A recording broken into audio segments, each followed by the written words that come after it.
এখন আগের ঝুমুরের সাথে কথা বলছেন যে দুর্বল ছিল, বোকা ছিল। এখন আপনি পরীর মার সাথে কথা বলছেন। পরীর মা অন্য মানুষ, অনেক সাহসী। আপনি ঝুমুরের সাথে যা খুশি তাই করতে পেরেছেন, যখন যেমন খুশি। পরীর মার সাথে সেরকম কিচ্ছু করার সাহস আপনি দেখাতে আসবেন না। খেলা এখনো শেষ হয়নি ঝুমুর। বাড়িতে ঢুকে পড়েছো বলে এত টক বক করো না। হ্যাঁ, হতে পারে ফারহান পরীকে মেনে নিয়েছি, কিন্তু আমি চাইলে এই মুহূর্তে তোমাকে আর তোমার ওই মেয়েকে এক তুড়িতে রাস্তায় নামিয়ে দিতে পারি। কথাটা মনে রেখো। আপনি যে এসব করতে পারেন সে ব্যাপারে আমার কোনো সন্দেহ নেই। যে মহিলা নিজের ছেলেকেই ভালোবাসতে পারলো না, সে তার নাতিকে কি করে ভালোবাসবে? আপনি একদমই টেনশন করবেন না। এবার আপনাকে কোনো খারাপ কাজ, কোনো বাজে কাজ কিচ্ছু করতে হবে না। আমার মেয়ের চিকিৎসাটা ঠিকঠাক মতো হয়ে যাক, আমি এ বাড়ি ছেড়ে চলে যাব। আর একদম ভয় পাবেন না, আমি আপনার ছেলেকে কিচ্ছু বলবো না। কয়েক বছর আগে কি হয়েছে সেটাও কখনো বলিনি, সেটাও সে জানবে না। কোনো কিচ্ছুই বলবো না। ইনফ্যাক্ট আপনার ছেলের সাথে এসব নিয়ে কথা বলার রুচিও আমার। সে একটা কাপুরুষ, এর বেশি কিচ্ছু না।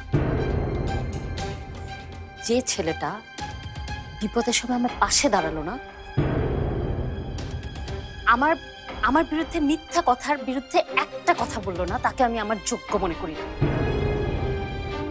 তাকে আমি আমার মন থেকে অনেক আগে বের করে দিয়েছি।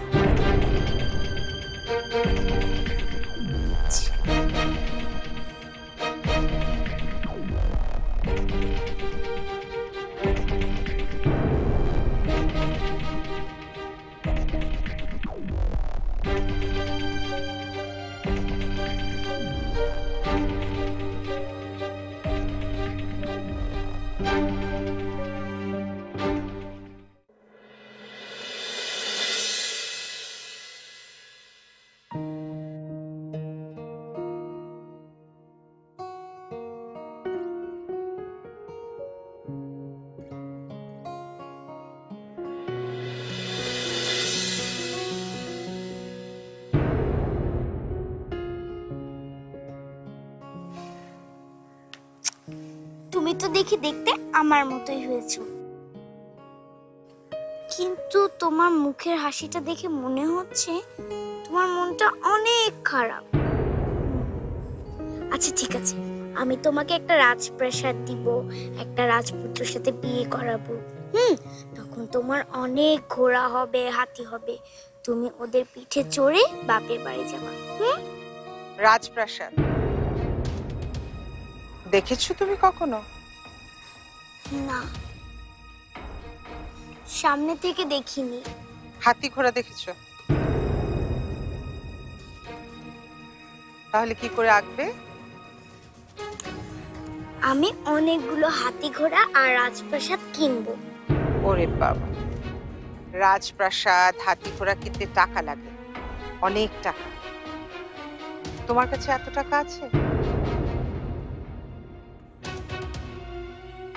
আমি জানি তোমার আম্মুর কাছেও এত টাকা নেই।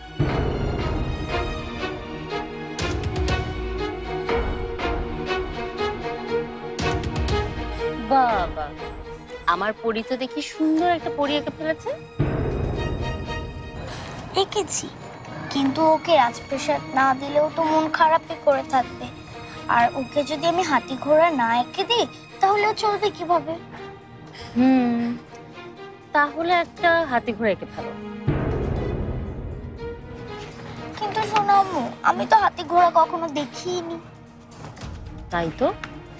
আচ্ছা, তুমি আমাকে হাতি ঘোড়া কিনে দিবে? ঠিক আছে, দিব।